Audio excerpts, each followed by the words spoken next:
Ainda bem que eu já avisei, né? Já avisei, tá tudo certo.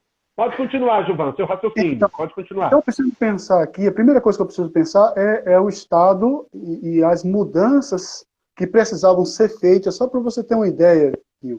As ditaduras piores que existiram aqui na nossa América Latina, se pensar de Chile, se pensar de Argentina, esses países todos teve uma espécie de acerto de contas, entendeu? Quem foi responsabilizado até hoje pela ditadura militar? Então nós tivemos um candidato que foi eleito exibindo o livro de um torturador reconhecido.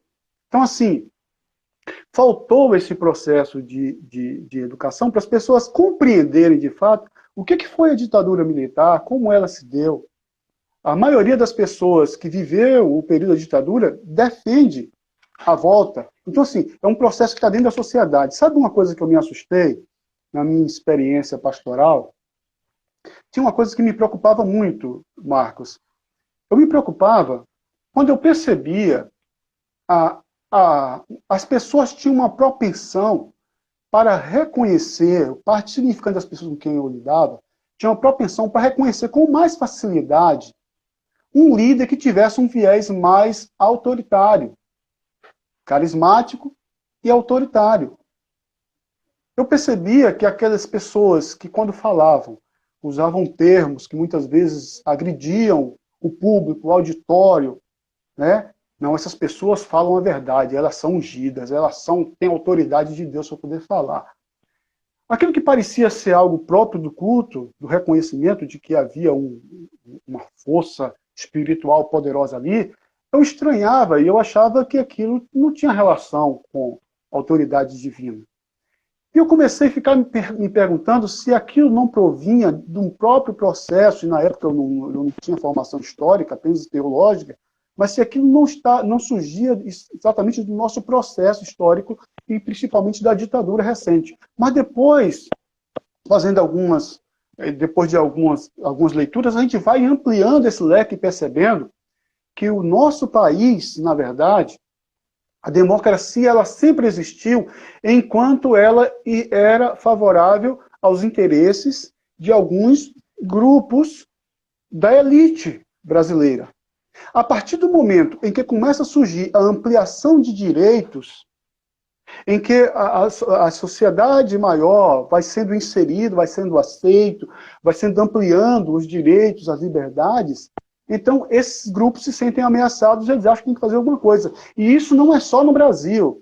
Por exemplo, se você tem uma obra publicada em 2018, Como as Democracias Morrem, que é interessante como os autores, né, vão mostrando para nós que quando a democracia surge nos Estados Unidos, ela está limitada aos brancos protestantes. A partir do momento em que, depois das lutas de 65, 68, que começa a acontecer esse processo de ampliação dos direitos, de incluir os imigrantes, de incluir os negros na agenda política, a partir desse momento vai haver uma mudança extraordinária dentro da sociedade norte-americana, de tal forma que até os partidos vão se realinhar. Ele vai mostrar que os negros, os latinos, os grupos gays, essa agenda vai ser abraçada pelos democratas, e essas pessoas vão migrar para o Partido Democrata, enquanto aqueles mais conservadores, né, brancos, protestantes, herdeiros que fundaram a democracia, esses vão migrar para o Partido Republicano. E aí é uma coisa interessante que ele mostra, que a grande questão é que nos Estados Unidos não é que nunca houve líderes autoritários que almejassem o poder. O problema é que ele mostra que não só a Constituição, mas a própria sociedade brasileira, existem leis não inscritas, digamos assim, regras, que acabam criando um limite para que esses candidatos a autoritários não consigam chegar ao poder. Donald Trump foi o único que conseguiu romper isso. Ele conseguiu romper porque havia exatamente esse momento. Essa agenda, essa inclusão incomodou aqueles que não queriam uma sociedade ampla, uma sociedade aberta, uma sociedade plural. E entre esses, a maior parte é protestante. Então, o que acontece? Esse fenômeno igualmente está acontecendo no Brasil, porque você começa a pensar que essa reação ela tem vários vieses. Vamos pensar num primeiro. O primeiro é esse discurso reacionário e, de alguma forma, anacrônico, de que está surgindo um comunismo que quer tomar o poder no Brasil. Ó, a União Soviética acabou, já tem 92, pensa aí para cá, quanto tempo nós temos? Então, assim, nós temos o fim dessa polarização está lá no final da década de 80, início da década de 90, essa polarização desaparece, que começa a desaparecer, e eles ainda estão falando desse discurso do macartismo de 48, de 50, como se existisse ainda um movimento, uma conspiração, né, um movimento comunista que quer tomar conta do país. Esse é o primeiro momento. O segundo momento é esse medo construído a partir desse inimigo imaginário, né, que vai sendo construído e ele vai ganhando forma. Mas aí tem um outro elemento, que é esse que eu vinha lhe falando. É que a preocupação é que o discurso produzido por grande parte dos púlpitos brasileiros preparou de alguma forma as pessoas para não ter nenhum problema de aceitar um líder autoritário. Porque lá, o líder que é reconhecido como homem de Deus é aquele que tem um viés autoritário. Percebe? Vamos pensar nas principais instituições protestantes brasileiras, a maioria é extremamente hierarquizada. Quando surgiu o movimento G12, que parecia... Rigidamente, né? Rigidamente hierarquizado. Então, assim, quando surge um movimento G12 que parecia que ia criar uma liberdade, criou uma hierarquia mais rígida ainda, mais fechada. Então, o que nós temos? Nós estamos dentro de um processo em que as pessoas que fazem parte de grande parte das nossas denominações já estavam, de alguma forma, acostumadas e com dificuldade de reconhecer aquele líder mais democrático que é visto como um líder fraco. Porque ele não se impõe, ele não dá ordens, ele não manda, ele não tenta impor a sua vontade, mas tenta dialogar, tenta conversar. Para você ter uma ideia, você vai perceber, e isso faz parte da nossa própria estrutura, a estrutura mesmo do país, construída historicamente, né? Pode falar que eu estou ouvindo, tá? Só vou pegar o carregador, pode falar. Certo. E para isso, a gente precisa estudar um pouco o autoritarismo brasileiro, né? Então, assim, essa ideia de que nós estamos diante de um país, de alguma forma, que ele é autoritário, e isso aparece em todas as instituições, isso aparece na empresa, isso aparece também na igreja. Então, de alguma forma, as pessoas estão lidando com espaços que não são democráticos em um país que a única coisa de democrática que tem é a Constituição, mas aí nós acabamos, em grande parte, nos tornando cidadãos de papel, né? E aí, o que acontece? Todo esse processo, mas aí vem uma coisa mais grave ainda, que vai acontecer nesses últimos anos, que são as agendas identitárias. Abraçado aqui no Brasil, como nos Estados Unidos pelos democratas, e aqui no Brasil abraçado pela esquerda. Você começa a pensar, Marcos, que essas agendas identitárias elas vão também semear no meio evangélico brasileiro um certo temor de que, se esses partidos que defendem essas agendas identitárias continuarem no poder, eles vão destruir completamente o modelo de família, o modelo cristão, e seja lá, todas essas defesas que tem. Então, essas pessoas, de alguma forma, estavam propícias, digamos assim, a se abrir a um movimento desse. E aí vem uma questão mais complexa ainda, que foi o vazio de poder construído a partir de 2013 no Brasil. O Brasil começou parecendo que estava ficando sem rumo.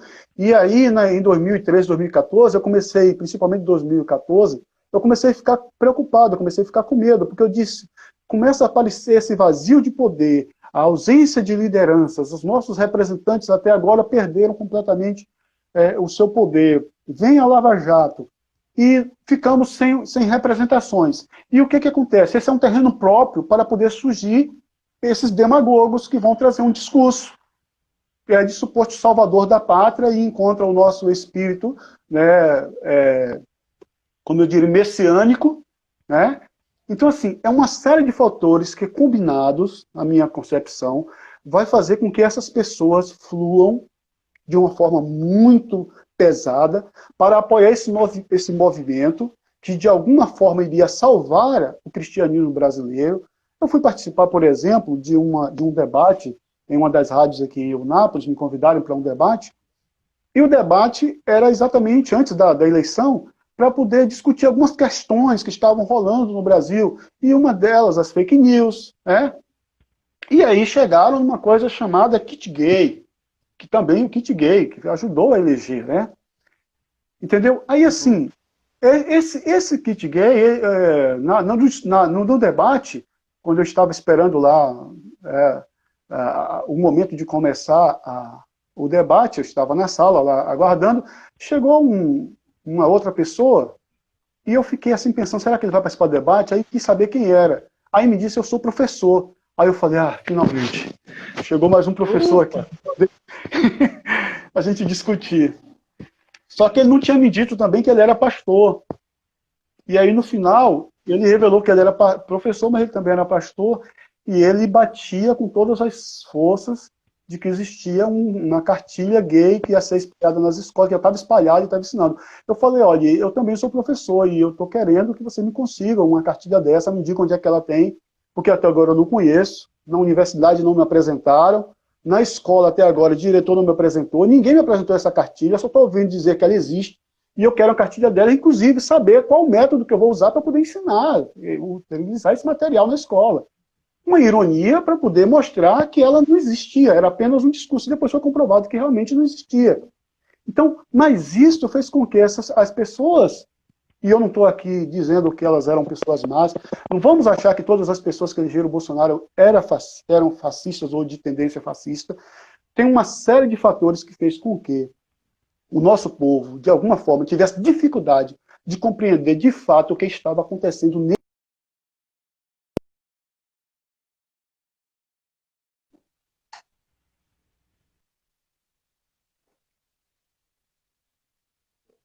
Você está me entendendo, Marcos?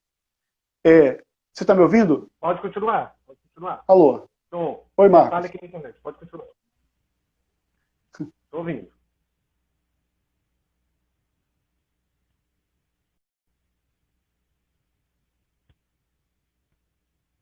Peraí, gente, internet. Estou ouvindo. Foi internet. Pronto? Aqui. Estou ouvindo. Tá, legal então. Tá. Essa tal de internet, né? Então, o que acontece, Marcos? Você começa a perceber que é uma série de fatores que vai levar as pessoas a abraçar esse projeto, sem compreender de fato o que está acontecendo, sem compreender de fato como as coisas funcionam. É tanto que hoje existe uma quantidade muito grande de pessoas, e eu me senti um fracasso em 2018, porque eu ficava tentando explicar para as pessoas que nós estávamos entrando num barco furado, que o momento exigia cuidado para escolher, que nós tínhamos mais de 10 candidatos, né? Nós não poderíamos, tinha que ter muito cuidado, porque senão o Brasil poderia tomar rumos perigosos.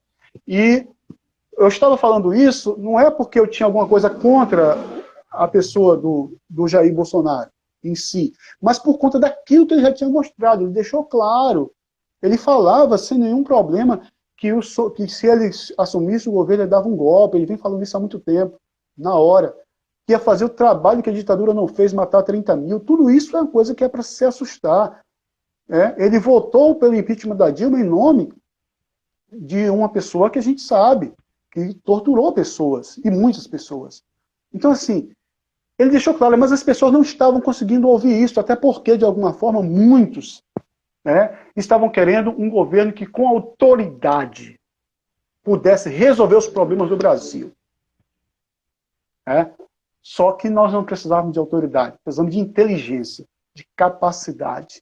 Capacidade de convivência. Nós precisamos, talvez, de alguém com a capacidade de diálogo, de num mundo civilizado, conseguir estabelecer relações, que nos permitam encontrar nessas distâncias formas de ligarmos um universo ao outro, e de reconhecer que as pessoas que discordam de mim não são minhas inimigas. Elas podem ser até adversários políticos, mas não são inimigos. Então, assim, essa dificuldade de compreensão, passando pela formação religiosa e por a falha que eu diria que os nossos governos democráticos, dessa nossa nova experiência de democracia, cometeram de falhas, culminaram nisso aí que nós vimos. Nossa, Gilvan, uma ótima fala. Assina aí para essa galera que chegou, Ana, Digo Mota, Emanuele, Silvana. Silvana que foi nossa colega de graduação, viu? Silvana está aí. Olha, Gilvan, você tocou em algo que já estava aqui escrito para a gente debater, que é a questão do kit gay, a fake news e tal. Enfim, gente, eu gostaria de ler para vocês, eu fiz questão, Gilvan, fiz questão de abrir alguns discursos, de ouvir novamente, como uma tortura. Uma tortura, eu não imagino. Mas ouvir alguns discursos novamente de Bolsonaro, e eu fiz questão de transcrever, coisa de historiador, transcrever para poder analisar, para a gente analisar junto, tá? Porque muitas vezes esses discursos passam assim desapercebidos, tá? Sim. E aí o que acontece? Tem um primeiro discurso de Bolsonaro na ONU, tá? Olha o que ele diz. Ele começa dizendo, obrigado, Deus. Janilton, só para dizer que Janilton fez uma pergunta. Só que a pergunta de Janilton eu vou deixar para o final, tá? Porque sua pergunta eu acho que ela dá um fechamento legal. Então, o discurso de Bolsonaro na ONU, ele diz o seguinte, obrigado, Deus, destaque aqui, para Deus, pela minha vida, pela missão de presidir no Brasil e pela oportunidade de reestabelecer a verdade. Verdade. O que é bom para todos nós. Apresenta aos senhores um novo Brasil que ressurge depois de estar à beira do socialismo.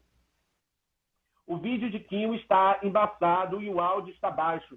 Vixe, meu Deus, o que será? Espera aí, Levi. Vocês estão me ouvindo legal, gente? Dá um feedback aí, só para eu saber se vocês estão ouvindo bem. Levi falou que... eu vou tentar limpar minha câmera aqui, peraí. Essa tecnologia... Pronto, tá legal. Veja aí, aqui, dá um feedback aí, tá legal? Pronto, então vamos lá. Continuando o discurso de Bolsonaro. Apresenta aos senhores o novo Brasil que ressurge depois de estar à beira do socialismo. Um Brasil que está sendo reconstruído a partir dos anseios e ideais de seu povo. Isso o discurso de Bolsonaro na ONU. Meu país esteve muito próximo do socialismo, o que nos colocou numa situação de corrupção generalizada, grave recessão econômica, altas taxas de criminalidade, e isso por conta do socialismo, segundo as palavras deles. E está ininterrupto aos valores familiares e religiosos que formam nossas tradições. Ou seja, a tradição, na perspectiva do discurso dele aqui, é cristão, Ou seja, não existe mais ninguém. Ele não consegue enxergar pluralidade religiosa no Brasil. E aí, Gilvan, ele diz o seguinte, ele continua o seguinte, a história ainda recorre à história, meu Deus, a história nos mostra que já nos anos 1960, agentes cubanos foram enviados a diversos países para colaborar com a implementação de ditadura. Isso em 60, cubanos articulando para implantar a ditadura. Isso aí. Gente, não é uma piada, é o discurso proferido na ONU, tá? Há poucas décadas tentaram mudar o regime brasileiro e de outros países na América Latina. Foram derrotados. Civis e militares brasileiros foram mortos e outros tantos tiveram suas reputações destruídas, mas vencemos aquela guerra e resguardamos nossa liberdade. Aí, só para fechar, o discurso de Jair Bolsonaro, outro trecho, no Fórum Econômico Mundial de 2019. Esse Sim. é mais curto. Vamos resgatar nossos valores e abrir nossa economia. Vamos defender a família, os verdadeiros direitos humanos, proteger direito à vida e à propriedade privada. Quero mais do que um Brasil grande. Quero um mundo de paz fazendo apologia à arma, querendo armar a população. Olha que contraditório. Quero um mundo de paz, liberdade e democracia. Por isso que eu fiz questão de digitar esse discurso. E democracia, tendo como lema Deus acima de tudo. Enfim, diante, Gilvan, desse discurso de Bolsonaro, né? E diante das últimas manifestações a favor do seu governo, né, especialmente em Brasília, nós temos percebido, por isso que eu fiz questão, galera, de colocar essa foto de fundo, que é um pedido, foram vários pedidos nessas manifestações de intervenção militar, de retorno ao AI-5. Isso aqui eu não estou inventando, vocês podem achar facilmente na internet. Então, essas manifestações a favor de Bolsonaro, muitas delas, ou a maioria delas, querem intervenção militar, como está aí na imagem, fechamento do Congresso Nacional, fechamento do Supremo Tribunal Federal, ou seja, propostas antidemocráticas. Ou seja, completamente diferente do discurso que ele proferiu, que é defender a vida, a propriedade privada e a democracia. Como cristãos, aí eu faço a pergunta a Gilvan, como cristãos podem manter o seu apoio a um governo que mais do que nunca, porque desde antes ele sempre foi autoritário, mas mais do que nunca, ele tem ameaçado descaradamente, quando eu digo descaradamente, é de forma escancarada, a democracia. Como? Porque uma coisa, inclusive que Jamilton que está aí, a Ana Paula também, que disse que está gostando muito da live, uma coisa é quando Bolsonaro se apresentou como candidato à presidência da República, com todo aquele discurso de salvar o Brasil, né? De tirar o Brasil da corrupção. Ele nunca tinha sido indiciado por corrupção, a trajetória dele é toda limpa, dele e da família dele. Uma coisa, beleza, os cristãos foram convencidos por esse discurso. Mas e agora, diante desses ataques de Bolsonaro, diante da inércia, diante da falta de mobilização em relação ao caos que estamos vivendo, que muito ele tem que se preocupar em relação à economia e não às pessoas, como se existisse economia sem gente, como se existisse economia sem pessoas, né? Então, como cristãos ainda podem continuar defendendo ou mantendo a sua postura de defesa a Bolsonaro? Uma coisa foi lá nas eleições. E agora, qual é a justificativa, Gilvan? O que é que você vê diante disso? Então, Marcos, eu temo que esteja acontecendo porque, como nós sabemos, a parte significante desse grupo de protestantes que apoiou o governo, que votou nesse governo, já percebeu que precisava voltar atrás. E não são poucas as pessoas com quem eu me encontro e convivo que dizem assim, eu errei. Não tem coragem, talvez, de vir aqui dizer assim, eu errei, mas elas sabem que errou de alguma forma, né? Poderia ter escolhido outro candidato, nós tínhamos diversos candidatos, né, com propostas diferenciadas, mas que pelo menos essas pessoas sabiam respeitar a democracia. Por exemplo, o processo de impeachment da Dilma. Eu deixei de votar no PT desde quando a Dilma se tornou presidente da República. Eu não conseguia mais ver possibilidade de continuar dentro daquele projeto. Mas o que eu achei interessante é que, mesmo com todas as dúvidas sobre a legitimidade do processo que levou ao fim do governo Dilma, O governo da Dilma respeitou, foi ao tribunal defender, seguiu todo o ritual, e depois, quando chegou o momento que disse assim, o impeachment, foi impeachmentada, ela deixou o palácio, arrumou as coisas delas e saiu. Porque ela respeitou o jogo democrático, ela respeitou a regra democrática. E aí eu me lembro de Sócrates, Apologia de Sócrates, quando ele foi interrogado que ele poderia fugir, ele não precisava morrer, e ele disse, não, mas se eu fugir, eu vou estar colocando em risco tudo aquilo que eu defendi até hoje. Pelo menos não sei se é coisa da Platão querendo construir uma imagem de Sócrates, mas de qualquer forma, esse discurso faz com que a gente perceba o que acontece com Dilma é dizendo assim, olha, tudo bem, vamos aceitar o jogo democrático, vamos zerar tudo, e depois a gente volta. Isso é o respeito à democracia.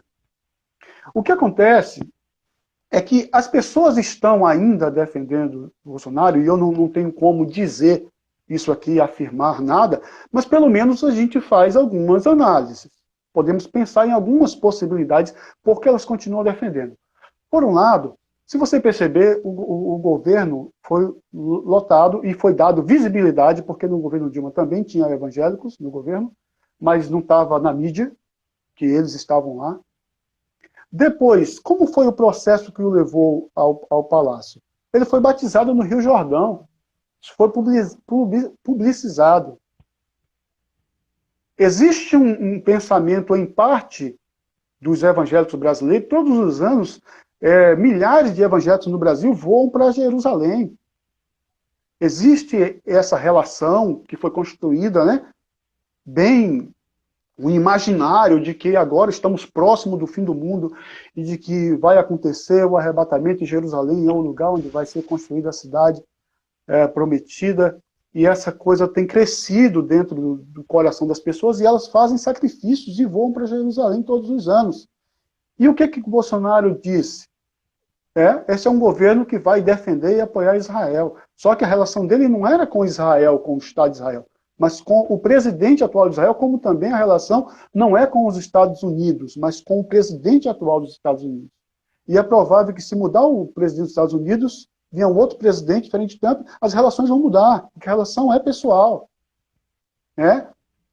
Então, como se fosse assim, parece-me que tem um pouco a ver com o nosso processo histórico, sei lá, de construção do Brasil, mas aí eu preciso pensar o seguinte, essas pessoas ainda acreditam que depois de tudo isso, eu estou ouvindo algumas pessoas dizendo que esse governo foi colocado lá por Deus. Certo? E esse pensamento, ele está fixado na mente de parte das pessoas e faz com que elas acreditem que, de alguma forma, ele vai dar certo. No final vai terminar tudo bem. Se ele for colocado lá por Deus, vai haver um caminho em que ele vai encontrar o caminho a qualquer momento. E o que ele está fazendo, a forma como ele faz, ele ataca a imprensa, eles não veem isso como um ataque contra a democracia. Pelo contrário, eles veem isso como uma pessoa que agora fala com autoridade verdades que as outras pessoas não falavam, porque eram hipócritas. Entende? Então, assim, ele está falando verdades que ninguém nunca falou. Olha. Entre aspas, né? Claro. Então, assim, ele fala na lata verdades. Assisti um vídeo, por exemplo, foi elogiado por um grupo de cristãos, dele confrontando, parece-me que eram embaixadores ou pessoas enviadas, né, que vieram aqui para poder visualizar essa questão relacionada à Mata Atlântica e à Amazônia. E são investidores, são pessoas que colocam dinheiro para a proteção da Amazônia aqui, em muitos países. E esses representantes aqui, foram tratados de forma arrogante, e as pessoas viam isso como sendo um homem que tem autoridade para falar em nome de Deus. Então, assim, essa é a questão que talvez essa ideia de que algo de divino nesse governo, e para mim isso é assombroso, né, faz com que muita gente continue apoiando essa pessoa. E, por outro lado, ele não foi eleito porque os membros das igrejas decidiram votar, mas porque o discurso veio das lideranças, como eu te falei, e esse discurso das lideranças também, em alguns lugares, continua ainda presente. Entende? Ou seja, isso vai sendo retroalimentado diariamente. E aí, todo movimento que é contrário ao governo começa a ser tido como uma tentativa, sei lá, de inimigos ou de comunistas, como eles acreditam que ainda existam isso, né? E socialistas, sei lá, que estão querendo tomar o poder para implantar uma ditadura comunista, socialista, talvez ligada à União Soviética ainda, não sei, né? Talvez na cabeça deles a União Soviética ainda esteja de pé. Então, assim, os próprios governos que eram socialistas hoje são governos ligados ao capitalismo. O capitalismo está presente em todas as partes do mundo, né? Então, assim, essa é uma preocupação. Mas tem uma coisa que me preocupa, Marcos, que é uma fala de Hannah Arendt, que ela falando sobre os fanáticos nazistas, que eles eram inatingíveis, quer fosse pela experiência ou pelo argumento. Isso é uma coisa séria. Por mais que existem pessoas que se afastem, mas sempre vai existir um grupo que está tão preso a essa ideia que não vai ter nem experiência do dia a dia, da gente ver a tragédia que está sendo o Brasil, a questão da saúde, né? As experiências trágicas não fazem voltar atrás, e muito menos o argumento. É tanto que eu falei que eu não vou mais tentar argumentar com ninguém, né? Porque certamente vai existir um grupo que vai achar que nós estamos jogando conversa fora. Essa é uma preocupação. Verdade. Verdade. Nossa, gente, eu tô aqui, assim, sem saber, porque as pessoas estão colocando perguntas aí, né? E aí eu tinha mais algumas aqui, mas eu vou resumir mais em uma pergunta que eu tenho, e aí depois eu já passo para a pergunta aí de Janilton, tá? Porque aí a gente já caminha para o fim, porque senão a gente não encerra essa segunda live. E aí eu preciso encerrar para a gente ter que fazer uma terceira, viu? Mas isso é só, gente, foi uma possibilidade, né, de abrir o diálogo porque, assim, nesse período de isolamento social, tem acontecido muitas lives, e muitas lives a galera está produzindo muito conteúdo muito bom, muita coisa Muito boa bom. tem sido produzida, né? E aí eu até falei para a Nani, quando ela me falou que ia fazer o Instagram para assistir a live, eu disse para ela assim, que o objetivo é justamente discutir com a galera daqui da nossa região. Olha, Lisboa, acabou de entrar, nosso colega também de história. Então, Lisboa, bem-vindo, Lisboa. Já estão na lista aí, Lisboa, Sandra, tudo para fazer live comigo. Então, é pensar, Gilvan, com a galera daqui de Eunápolis, com a galera da nossa região, né? Porque muitas vezes a gente fica acompanhando essa galera, né, que está em outra região, que está lá, sabe? E a gente não traz uma discussão com pessoas. Isso, que podemos intelectuais, construir conteúdos. Porque às vezes a gente não consegue se ver, né? Você quanto intelectual. Somos intelectual, sim, porque produzimos conhecimento científico e acabou. Agora você é autoritário, agora você é autoritário. Que acabou, entendeu? Então, a ideia, galera, para vocês que estão acompanhando, é fazer uma discussão com a galera daqui da região, nesse primeiro momento, né, com a galera que tem uma formação. Não quer dizer que só quem tem formação acadêmica que pode discutir, né? A democracia, ela é para todos e todas, tá? Inclusive na nossa própria Constituição tem lá dizendo que as pessoas iletradas, elas têm o direito, porque elas são cidadãs também como outra qualquer, né? Mas o objetivo da live é para a gente entender do ponto de vista científico, do ponto de vista, sabe? Não apenas do achismo. Claro que também aqui a gente coloca o que a gente pensa, o que a gente acha, mas a partir de um conhecimento histórico, né? Enfim. Exatamente. Tá?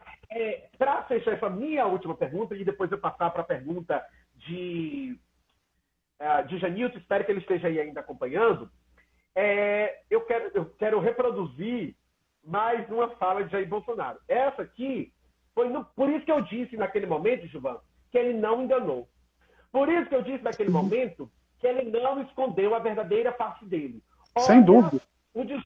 O discurso de Bolsonaro no período de eleição, tá? No período eleitoral. Ele diz assim, em um discurso em que ele é ovacionado, ele é aplaudido, ele é, sabe?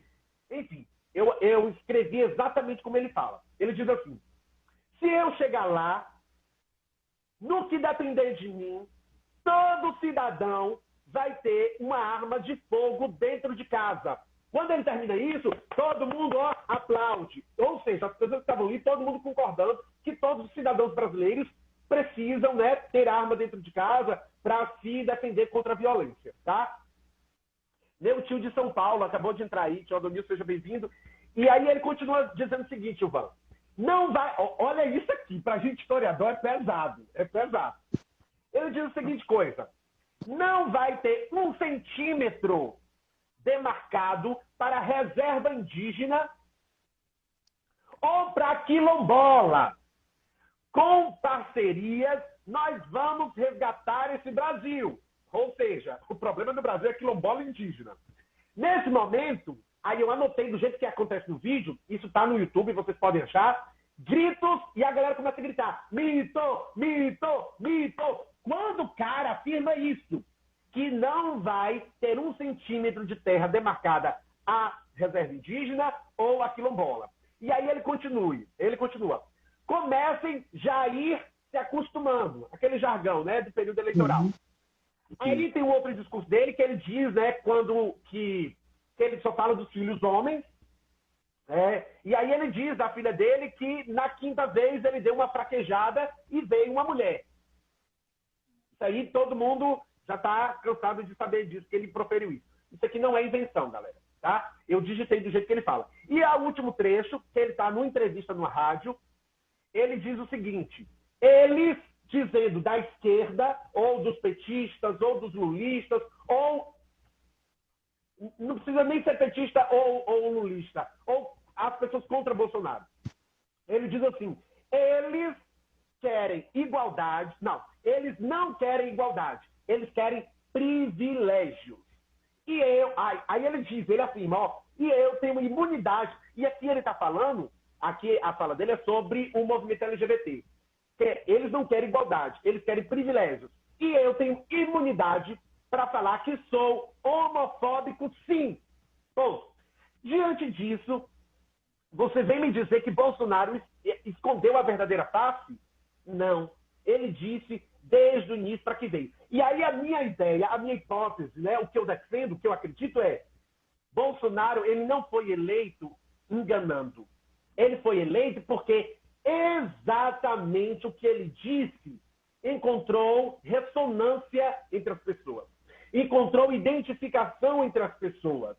Quando a gente analisa, por exemplo, a Alemanha de Hitler, né, o nazismo de Hitler, eu sempre digo para os meus alunos, pessoal, a gente precisa lembrar que existiria Hitler sem uma Alemanha nazista?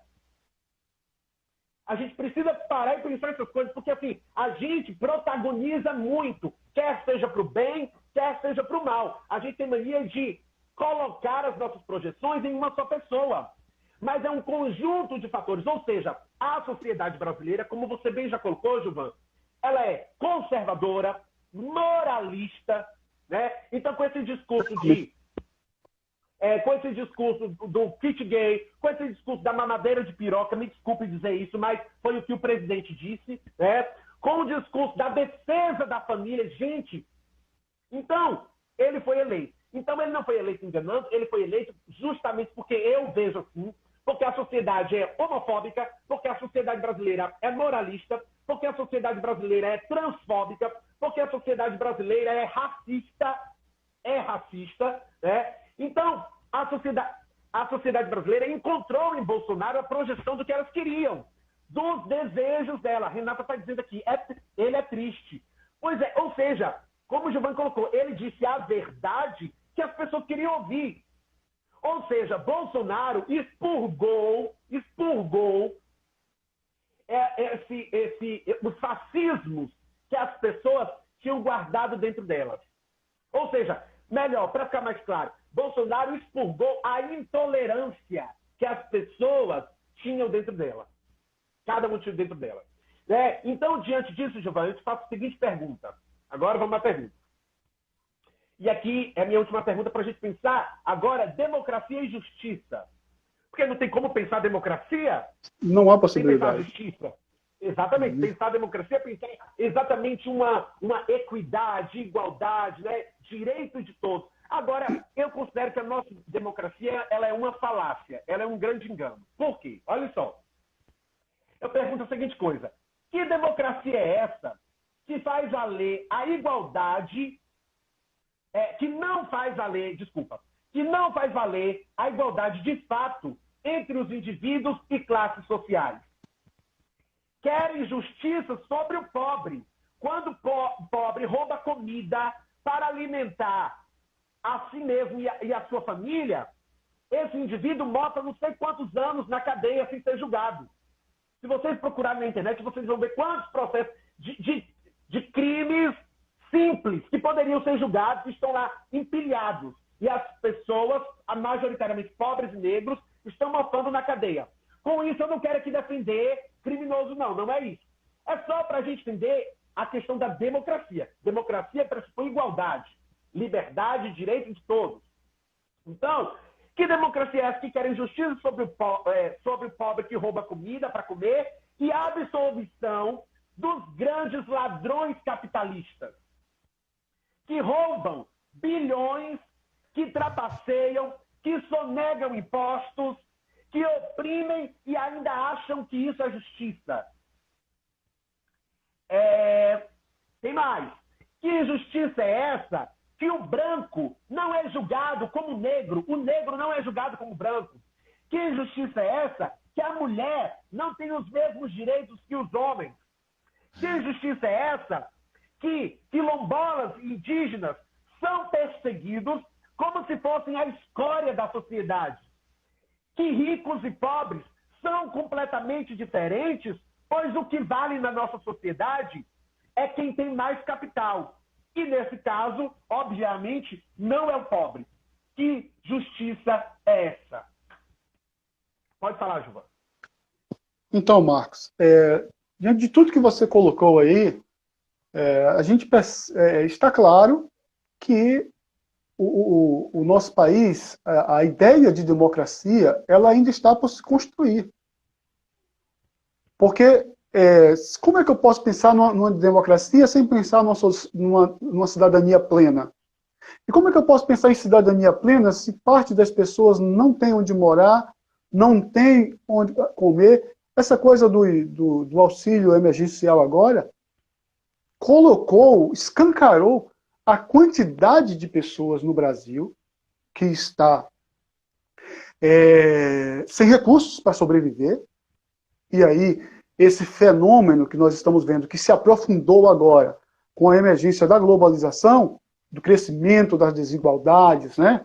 Desde a década de 80 para cá, e dessa implantação da agenda do neoliberalismo econômico no Ocidente, né? Fomentado de alguma forma pelos Estados Unidos, a gente vai perceber que esse crescimento da desigualdade ele não está somente dentro do Brasil.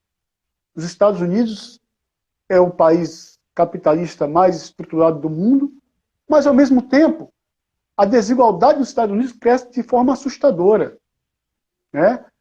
Basta que a gente dê uma lida numa obra de Thomas Piketty, o capitalismo no século XXI. E uma das coisas que ele coloca é exatamente isso, o processo de crescimento da desigualdade nos Estados Unidos. A mesma coisa que acontece no Brasil, só que o Brasil tem algo mais grave. Eu não diria mais grave, porque os Estados Unidos também têm essa herança. É que nós começamos, e aí eu poderia recorrer aqui a Lilian Schwartz, né, historiadora conhecida nossa, e ela traz para nós essa percepção de como o Brasil foi formado, como se formou a nossa república, como foram esses processos autoritários que transitaram durante todo o processo democrático e que, de alguma forma, favoreceu apenas aqueles que estavam no poder, certo? E excluiu índios e negros. Marcos, nós começamos o século XX com o Brasil pensando o que é que nós vamos fazer, o país não tem futuro. Não tem futuro por ter que ter uma comunidade negra. Uma coisa chamada eugenia. Ou seja, nós temos a comunidade negra e o negro está atrasado, a civilização é a branca, europeia. E o país nosso é um país miscigenado, então esse país não tem futuro. O que nós vamos fazer? Nós precisamos melhorar a nossa raça. Injetar sangue branco. Então, assim, esse é o processo do Brasil da década de 20. Não é? Até a década de 20, esse processo está acontecendo. Nós temos intelectuais no brasileiro defendendo isso. Depois criamos o mito da democracia racial. Democracia racial. Não é Falamos isso? junto. Falamos junto. Criamos o mito da democracia racial. Aqui não tem racismo. Humberto Freire. Exatamente. E aí, quando de fato quando de fato, não diria de fato, mas quando nós começamos a colocar de fato numa agenda para poder discutir essas questões, por exemplo, história da África, a gente começa a ensinar no Brasil oficialmente a partir de 2003. É que a gente começa a ter... Você pensou que absurdo isso? Nós temos mais de 500 anos nesse país. E esse processo de história da África ainda, pega os livros didáticos que a gente vai ver, mesmo no governo Dilma e no governo Lula, ainda não está como nós percebemos que ele precisava estar nos livros didáticos.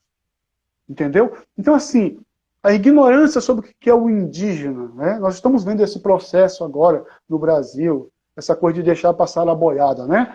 Para a gente pensar que passar a boiada significa abrir mais terras, mais floresta, botar os índios, as comunidades indígenas mais para o canto, não é isso? Explorar esses territórios, foi assim que eu entendi. Talvez eu esteja equivocado. Criar possibilidades para que esse processo... Você está sendo generoso, inclusive. Não, criar possibilidades para que esse processo bárbaro e violento e cruel que se dá desde 1500, ele continue. Sem entender que o Brasil tem dívidas históricas e agora nós precisamos estar pensando em como realmente incluir na agenda todos os grupos que foram estigmatizados, excluídos. E é esse processo que vai fazer com que as pessoas que de alguma forma acreditam que existe um grupo que realmente deveria ter menos direito dentro da sociedade, não existe isso dentro da sociedade democrática, todos devem ter iguais direitos, todos devem ter igual liberdade. E aí o processo, assim, o Brasil é o país, e isso reiteradas vezes pessoas têm falado, mais desigual do planeta. Entende? E quem são as pessoas que... Porque para mim, o que mais assustou, parece-me, nos últimos anos, uma parte da sociedade brasileira, e não só a elite, mas aquela que achou que era elite também, é que essas modificações nas políticas públicas permitiu que pessoas que estavam durante séculos excluídos do processo educacional brasileiro tivessem acesso à educação, às cotas, esse meio de acesso à educação superior. É preciso pensar que até 1930... quando surge o projeto dos chamados da nova escola, de uma escola mais ampla, esse projeto foi abortado porque o que precisava era continuar fazendo o que foi feito durante a monarquia. Uma educação para a elite que comanda. E uma educação limitadíssima para esse povo que precisa somente ser mão de obra. Só para trabalhar mesmo. Exato, para trabalhar mesmo. Só para formar mão de obra, só isso. Para formar mão de obra. O resultado disso, Marcos, é o que nós vemos hoje. O Brasil atual. A quantidade de pessoas ocupando lugares de poder, você vai ver, a maioria é de origem branca, família branca. E os negros excluídos, olha para o Supremo, olha para a Câmara dos Deputados, olha para o Senado. Isso. Entende? Para você ver, olhe para os tribunais. Então, por que isso? Porque os negros tinham menos capacidade de aprendizado? Não, eles foram excluídos. E foi criado. E agora, as cotas foram uma forma que diz assim, agora eles poderão ser igual a nós. Isso está no inconsciente do sujeito. E ele começa a reagir. Então, nós temos um processo de exclusão e que ele precisa ser mantido, que a sociedade entende que essa deve ser a normalidade, de alguma forma. E quando vê um sujeito que dá voz a esse sentimento, como você colocou, ele ganhou espaço. Eu diria assim, e parece-me que tudo estava construído para que esse discurso fosse aceito com facilidade. E aí, nós precisamos, se quisermos realmente um país decente, nós precisamos entender que não vai haver país decente enquanto todos não estiverem incluídos, de fato, nas agendas políticas brasileiras. Enquanto não houver igualdade, não vai ter país decente. Entende? Porque as massas vão estar sempre inquietas, vão estar sempre em movimento, né? Isso é o caso que a gente vê. O país que parecia que esconde muito, os Estados Unidos, desde 68, conseguiu esconder muito essa coisa, né? Aí arrebentou tudo agora. Por quê? Porque não resolveu ainda a questão. A injustiça, ela está prevalecendo sempre. Tá certo? A justiça está presente no tribunal. A injustiça está presente quando a maioria da comunidade carcerária brasileira é pobre e negro.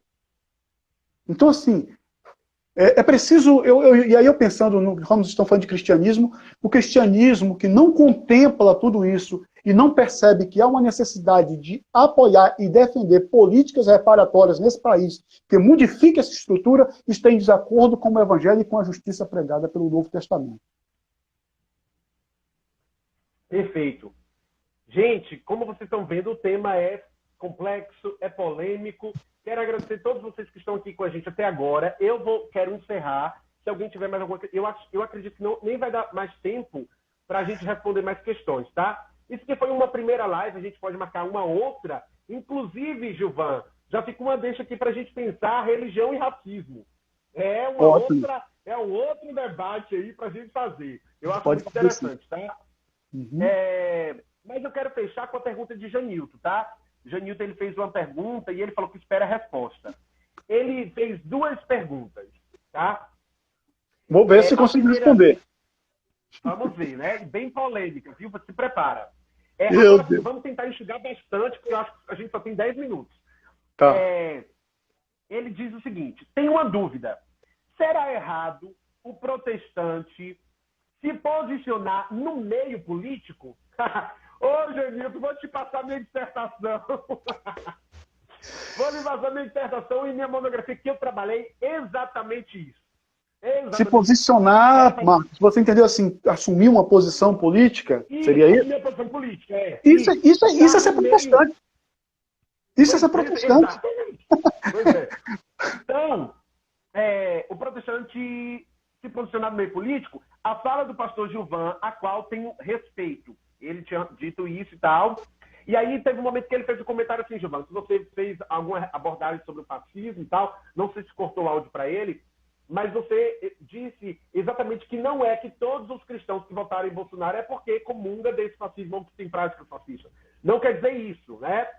Exatamente. Ele falou assim, que ele respondeu, eu votei em Bolsonaro e eu não sou fascista. Tipo mas foi exatamente isso que eu disse. Eu não acredito que todos tenham tendência fascista. Foi um momento e as questões que estavam dadas ali que fez com que elas caminhassem para lá, mas depois caíram e disseram, não é isso que nós queremos.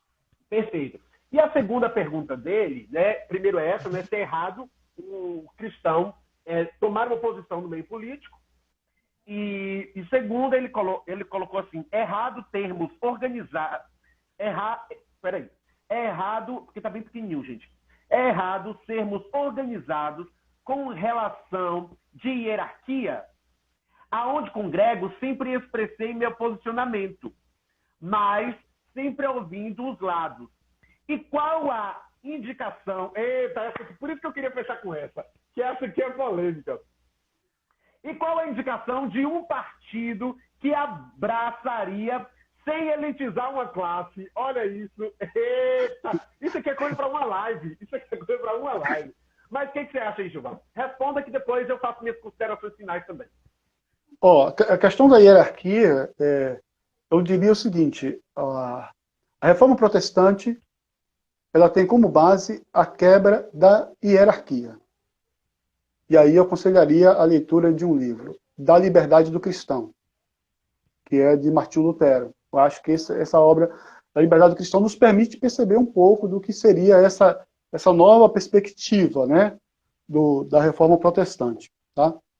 Sobre o partido, eu diria o seguinte, eu tenho posicionamentos políticos, mas eu até hoje não pertenço, não sou filiado a partido nenhum. Tá certo? Mas é claro que eu, se fosse me filiar hoje, me filiaria a partidos mais ligados, mas certamente os partidos à esquerda, que são aqueles que defendem ideias mais de justiça social, né? Eu estou mais ligado a esse pensamento, justiça social, da ideia de igualdade, de liberdade, liberdade em todos os sentidos, liberdade no sentido amplo, né? E da construção da cidadania mesmo, onde o sujeito não seja só alguém que tenha deveres dentro da sociedade, mas que tenha de fato direitos, né? Uma sociedade justa, uma sociedade ampla, uma sociedade plural, onde ela seja respeitada, inclusive onde seja visto a sua pluralidade não como uma deficiência, mas como uma riqueza. E aí eu vou remeter aqui ao meu pensamento de interculturalidade, tá certo? De pensar como enriquecimento. A sociedade ela é rica a partir do momento em que ela inclui todos aqueles que estão dentro dela, certo? Todos aqueles que estão fazendo parte dessa sociedade. No momento que todos são incluídos e todos são respeitados dentro de sua... Um dia alguém perguntou assim, Gilvan, você não acha que você está querendo dizer que as pessoas podem abraçar todas as outras religiões? Eu falei, não, eu não nego para ninguém, eu sou protestante, sou cristão, protestante, certo? Essa é a minha formação, não nego para ninguém. Agora, o que eu estou dizendo é que, da mesma forma que eu sou cristão e protestante, eu quero que o outro que está ao meu lado tenha o direito de seguir a religião, que ele também se identificar, que ele achar que deve ser a religião certa. Ele tem o direito. E se algum dia ele quiser ser protestante, eu vou abraçá-lo também. Se ele não quiser, eu vou respeitá-lo. Porque isso é viver em um país laico e democrático. Fora isso, então, qualquer partido que não leve a sério, e principalmente a partir de agora, no Brasil, não leve a sério as questões de romper com as desigualdades sociais do país, eu tenho dificuldade de me identificar com ele. Perfeito. Tem a Ana aqui, que ela pediu, pelo amor de Deus, para fazer a pergunta dela. A Ana está com a gente desde o começo. Ela falou que é católica e está gostando muito da live. Ana, a sua pergunta que eu achei aqui... Peraí. Foi... Gente, eu passei agora pela pergunta. Peraí, Ana, que eu vou fazer. Ô, Marcos. Oi. Marcos, enquanto você está pegando aí, eu só queria deixar uma informação. Achei. Ah, tá. Você pode falar. Não, é porque eu tenho um blog tem alguns anos já que eu fiz um blog, tem alguns textos meus. Se procurar Gilvan Monteiro da Rocha aí no YouTube ou no Google, você vai encontrar tanto o meu blog, né, Gilvan Monteiro da Rocha mesmo, ou então o meu canal no YouTube. Parece-me que tem mais de 100. Eu estou tentando ampliar os inscritos nesse canal para poder a gente conseguir fazer live ao vivo no YouTube. Tá certo? Foi bom você falar isso, Gilvan. Tem o canal do Marcos, se inscrever aí, né? Para a gente ampliar esse projeto. Tanto o Gilvan tem um canal no YouTube, quanto eu tenho um canal. Vocês poderiam seguir, compartilhar, divulgar. Até a gente precisa divulgar o conhecimento de pessoas aqui da nossa região, galera. A gente precisa se apoiar. Às vezes a gente curte coisa e curte, comenta e compartilha coisas de tantos artistas que nunca nem conhecem nosso contexto, e pessoas da região a gente não dá essa força, esse apoio, tá? Então, já tem um blog dele, tem o canal do YouTube dele. Essa live nossa vai ser postada no YouTube, tá? Os dois momentos aí. Enfim, a Ana Paula, ela pergunta assim, ó, apoiadores de torturador, como fica isso diante do que Cristo nos deixou, que foi o ensinamento do amor? Ela fez essa pergunta naquele momento que a gente estava falando do apoio de boa parte. Vale dizer que é de boa parte, não é a gente não pode homogeneizar. Mas quando a gente estava falando isso, ela fez essa pergunta: como, né, apoiador de torturador, como fica isso? Apoiar no caso, né, do discurso de Bolsonaro era do Ustra, né, que foi um dos maiores torturadores do período da ditadura militar. Enfim, como é que fica isso? Os evangélicos apoiando esse candidato na época, né, apoiando esse candidato, hoje apoiando um presidente que defende todo esse discurso, ele nunca negou, que é um livro, né, do Ustra,